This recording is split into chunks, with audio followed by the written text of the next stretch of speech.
Good morning, everyone. Welcome to today's edition of A Minnesota. Nort Johnson, Chamber Executive, Faribault Chamber of Commerce, is with us this morning. Good morning, Gordy. Thanks for coming in. You bet. Always a pleasure. Yeah. Always a pleasure. Appreciate it. Well, New Year is almost upon us. Oh boy, it got here fast again. Yep, it sure did get here fast. Lots going on. There's And a lot's happened in the last year. a lot has happened, and there'll be more. There'll be more coming up in the next year. Getting Faribault on the front burner. Talking to someone here recently, doing a little reminiscing about, the 3 decades I've been here and how much the downtown has changed in those 3 decades. Some has stayed the change architecturally, but the business mix obviously has changed, and getting that Paradise in the position that it's in has been a big boost for downtown. Saw Kat Perkins on Sunday night, Gordy. But that was awesome. It was outstanding. I mean, and she had the whole crew there. I forget her name. That's not polite, but her backup, the backup singer, the supporting vocalist, also not only does tap dancing but a ballet routine. You could tell she was used to working on a bigger stage when it came to the ballet routine, okay. but it was still fantastic. She had a couple of the leaps were a little shorter than you knew that they were supposed to be, but outstanding job, and it was just what a treat to have that in Faribault. Yeah. World premiere of Coconuts and Mistletoe happened in Faribault. And Kat was on our show. She was on the show. We visited with her. Seemed like a really nice person.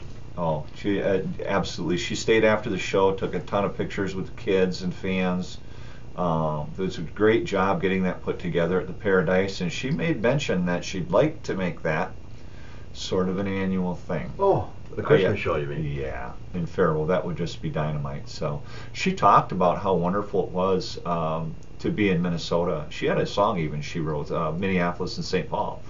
I think that was the name of the song, but it was all about being in Minnesota and how cool it is to be here. You and I know that. Yeah, especially around the holidays. You know it. The last couple of holidays, I've gone somewhere else. Okay. Followed the Gophers. A couple of years ago was in Florida, Orlando. All right. And then last year was in San Diego for the Holiday Bowl. Of course, Gophers not going to any bowl this year's. Right. So I'll be home for the holidays. Okay. Was thinking about going to Hawaii, but that didn't work out. All right. Well, Hawaii, that'd be a little different spin on Christmas compared to Minnesota, I suppose. So I'm thinking that might happen next year. We'll see. Good for you. You been to Hawaii? I have not been to Hawaii. That's on my bucket list. Okay. So that's why I want to go there. I want to go to China, too. I want to see the Great Wall. All right. Very good. You got any place you want to go on your bucket list? I'll tell you, I've been so blessed. I've gotten to travel a fair amount. A lot of the places, a couple of the places that I've been, I want to go back to. I actually got to the Galapagos Islands for 8 days. Oh, but that was awesome. It's amazing. That's where they have those turtles that are about the size of a Volkswagen Beetle. Absolutely. I swam with sea lions and penguins and huge sea turtles. It was amazing. Snorkeled in that area, just amazing. I could do that again pretty easily. And the biggest thing on my list is I still have places in Minnesota that I haven't given my due diligence time to. I've done the North Shore Drive several times. Spent some time at the parks around here, of course, but I think I need to explore my own state even a little more than I already have. I've never been to Mount Rushmore. I spent a lot of time there. My last part of my career was out there. So, and that's not going anywhere. It's pretty much staying put. So, Then they might add a new phase. That won't happen. Seriously? I'm sure of it. Okay. Well, we're going to talk about some Faribault items in the next. Fuzzy Dice. Auto Value Parts stores are all about parts, auto parts, and advice. Pros who know auto parts with tons of tips when you need them the most. You want real value? Don't go to a place with a cute name. Go to Auto Value. Could there be a better name? I didn't think so. That's all that's the matter. Your Auto Value Parts store. We've I agree. got the parts. We've got the smarts. I agree. We're back on our AM Minnesota show. Nort Johnson is with us in the Faribault Area Chamber. Before we tackle some Faribault topics, I did want to continue on the Mount Rushmore thing. Okay. Because you honestly don't think that we're going to ever see another face on Mount Rushmore? No. I honestly don't believe the first African American president is not going to have his face on Mount Rushmore. I would describe, in my opinion, the answer is no. That they would not carve anything more at Mount Rushmore. Wow. There you go. That's my feedback. Well, and for you were there for a number of years, so you would know. Yeah. Is there not room to carve more in there? Or? It would be, logistically, it would be tough. I don't know if you knew this, but they originally, on the far left-hand side is George Washington. Well, originally Jefferson was on the left of him. But the stone did not hold out. They had to blast him off and put him on the other side and rearrange it a little bit. So it doesn't work on that side, you're saying? Right. So there's some stability issues there, and I think just from the way that the park is settled in there and that monument has been the way that it is, I think it'd be such a huge controversy to add anybody. You'd have a tremendous amount of feedback. And well, you don't think it's a controversy not to add the only African American president we've ever had? Well, I don't know that you would need to add him to Mount Rushmore, but wouldn't it be appropriate to have another monument and maybe a monument at another park? Oh, that's an idea. That would be, I think, probably the best resolution to finding a way to honor that. And I think that's fantastic. As far as if you want to call it breaking down barriers or eliminating obstacles for any American citizen, I think that's fantastic. And so if we have a woman, that person won't be out there either, you're saying? I would say unlikely. Yeah. Right? Well, that's interesting. But anyway, but again, I think that this being a land where everybody is recognized as being created equal, and therefore they have an opportunity to build themselves and create their own resume, so to speak, and improve their position in life, improve their position politically, based on the merits of their actions and their knowledge and their kindness and their ability to get positive things done. That's open for anybody, and yay to those who plow the way for others in their certain demographics, we'll call it. When you were there, did you guys ever do a survey as to who the favorite president was? No, we didn't do a survey. That's I'd heard that at one time, early on, it would have been Roosevelt, because most specifically, he was a Black Hills guy. He loved it. Oh, sure, Teddy. Yeah, you bet. Big pals with Seth Bullock of Deadwood fame. And didn't he start the National Park Service, Teddy Roosevelt? He did. No. He did. Yeah, he loved that part of the country. So, but that aside, boy, we've got a lot of Minnesota and Faribault stuff to cover, Gordon. Yeah, I know. Just down the street here a little bit. Just down the street here, yeah. The municipal property down there, the city property, the Straight 8 Adventures. It appears as though that may fizzle. I don't know that for certain. I know that working off of the agreement that the potential developer had with the city, that's sort of timing out.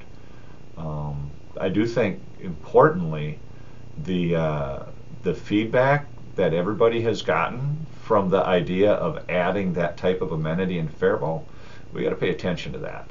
We really do. Kevin had some real solid ideas about adding activity, adding that adventure park, and taking advantage of that natural resource that runs right through our town. You bet. You bet. You know, we have the ability to do some of that at Teepee Tonka and out at Alexander Park.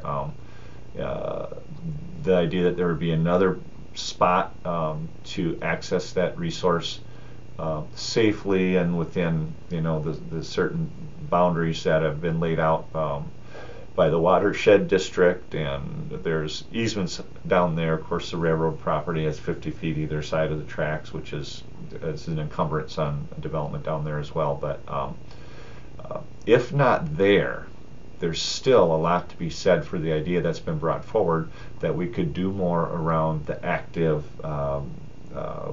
lifestyle in Faribault.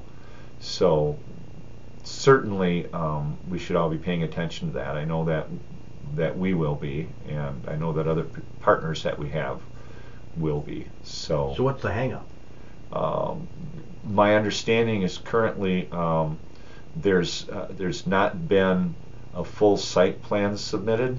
And what I've read in the paper and some conversations that I've had indicated that there's a potential to subdivide that property rather than the whole piece being used for one purpose that may have a low return on investment from a tax perspective, that perhaps that property could be divided, and some of it that would have a higher return for the taxpayers. That would be, for example, if there were some housing there, solid tax base, that would be money coming in that would help offset the other contributions to the general funds.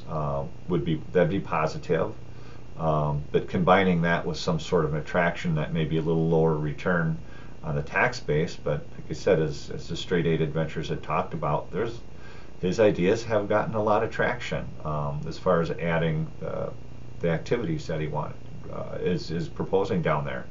So understanding just what the blend and the use of that property would be, if it's all of it for one or subdividing it, those details haven't come to fruition yet as far as just what the developer would like to do, or at least as far as what's been officially documented and turned in. There's some great ideas around it though, so we should importantly pay attention to that. And then one of the things I understand that you guys are gonna, in the new year, probably hear more about is the downtown parking study that started this past year.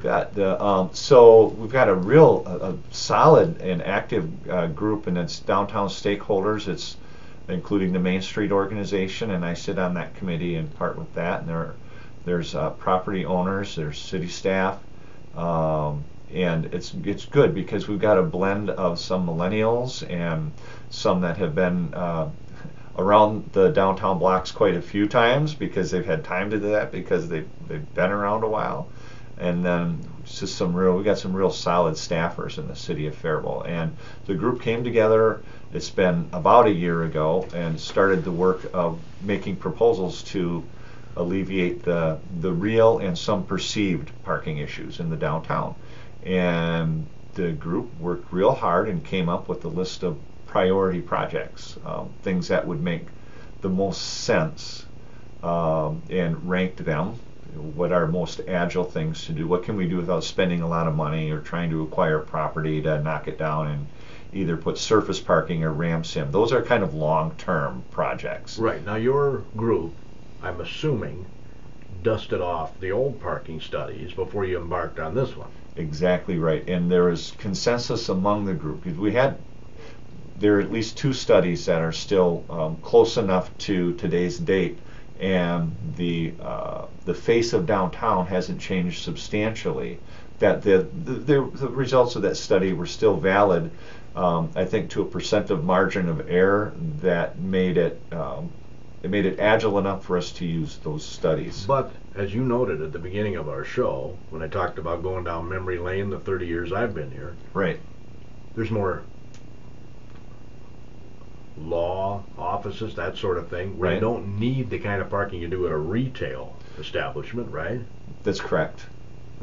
So there has been a change in terms of the business mix is a bit different, but if you're talking 10 years ago, it's not too different than it was 10 years ago. It obviously has changed some, but importantly, we thought the conclusions from that study, a lot of the data was still relevant. Sure. And so rather than taking the time to go through commission another study, and spending the money to do another study, we felt that those results were adequate enough for us to begin making recommendations for now. And a couple of the first recommendations, and one of them is coming to fruition, wayfinding signage to help people find parking lots downtown. There's a large number of parking lots. In fact, just Sunday night, I'm sort of always doing this little poll when there's an event going on, and I park, I'll look and I'll count open spots within a block or block and a half of whatever venue I'm going to, and I found 35 parking spots. Okay? Real close. Within a block. Yeah. Of the Paradise for the Cat Perkins event. And that was pretty packed, wasn't it? Right. But interestingly, if you have something going on at, let's just say, at the KC's and at the Paradise, and we've got a car cruise, now we start to get crowded. And while that's not every night, it's still important that we pay attention to those needs. A couple of notes from the parking commission and some of the outcomes that we're working on. Again, the first one, wayfinding signage, helping people understand where city lots are, and that's launching. The project is just finishing up some of the final design details, precise verbiage and locations. The Main Street group had this one, I'll say, in the can. The group met, and this is design committee. A year ago, they were meeting every single week and going through maps of downtown and charting out the inbound routes. There's 6 basic inbound routes to the downtown, and if you're a visitor and you needed to find parking, the information center at the Paradise, senior center, food, drink, shopping, city services, we had that all mapped out, and it's basically ready to go. I think 27 signs in and around the downtown district to help us be more agile in that way. So fortunately, we had that all drafted, and that became a low-hanging fruit then for the Parking Commission to recommend that we move forward on that as an initial way to help alleviate. A next project that we're working on is examining the time limits in some of the zones. We have some 18-hour parking that's just right around the corner from 2-hour parking and 15-minute parking and 3-hour parking. And we think that it makes sense to move some of that a little further away from the main district and open up more of that parking for customers, for people that are coming downtown to eat or shop or enjoy a show. So that's being examined now. Okay, so if I'm hearing you right, the 18-hour parking might become 2-hour parking.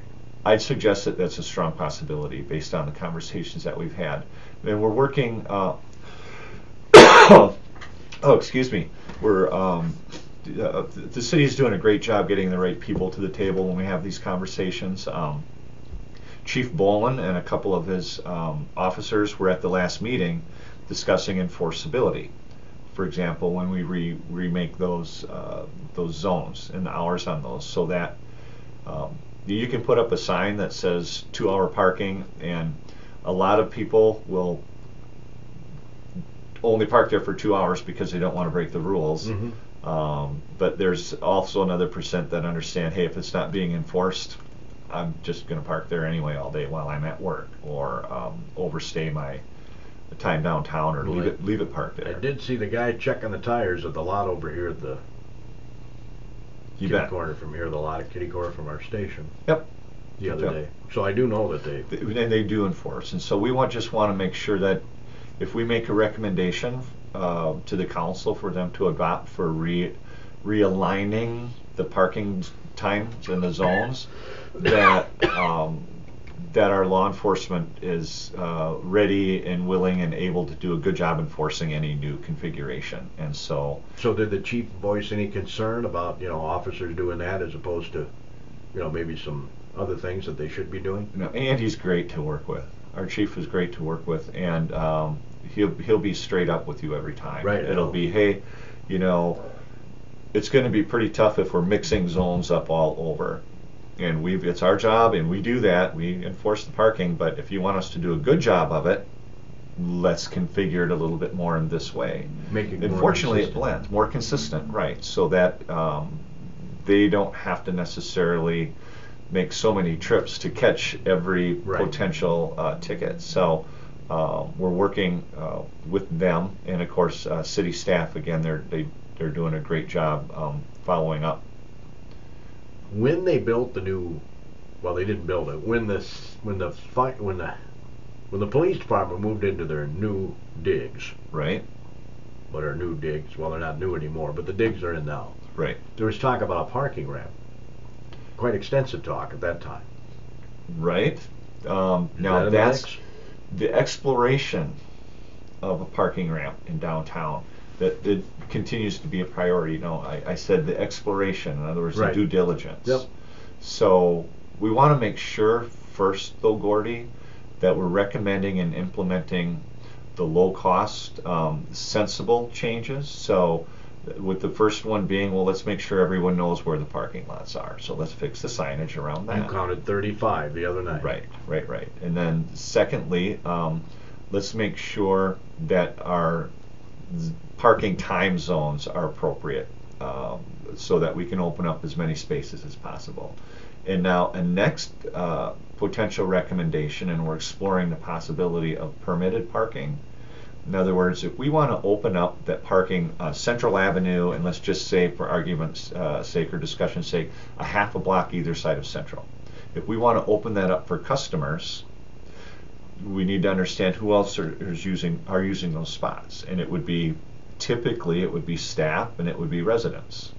So if we were able to create a meaningful and easy to enforce parking permit system and move those vehicles into city lots that are further off the main corridor, that would open up some more spots in the main district. So and again, while there's certainly be some work to implement that, it certainly isn't rivaled by the cost to get a building and build a ramp. It's incredibly expensive. We think we can implement a permit system and have further impact. So between the wayfinding signage, reassigning time parking for within the district, and then moving the non-customer parking as much as possible out of the main parking areas, that we should have some impact. So once we accomplish those items, importantly, if we're growing and we have the new 310 Event Center downtown, I don't know if you've walked by the old Jupiter building and looked inside, wow, they are really fixing that up. It's going to be a lot of fun. But as we hopefully become more busy, hopefully retail continues to pick up, and that event center becomes busy, we want to be ready. We want to be ready to have the recommendations with the costs, etc., in place, so that if we do get to the point where we need to do a ramp, we've already done the due diligence and understand where it would go, what the engineering would look like, what the costs would be, and how we're going to pay for it. So we want to do that work ahead of time, so that we can be proactive with our planning in order to be reactive to hopefully a growing downtown need for parking, because we're creating more traffic. Yeah. So if I heard you correctly, okay, the group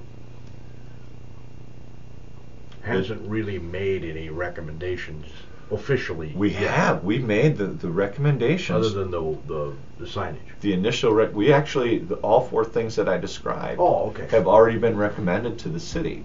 Okay, and they've allowed our parking commission to continue meeting now and start fleshing out the details. Hence the wayfinding signage coming to the forefront, and hence the police chief coming to meet with our group to talk about enforcement for the parking time limits. And now we'll move to discussing in more detail the permitted parking, and then we'll at the same time continue to explore where the best places, if we were to ever put a ramp in, where does it make the most sense, so it's ready to go.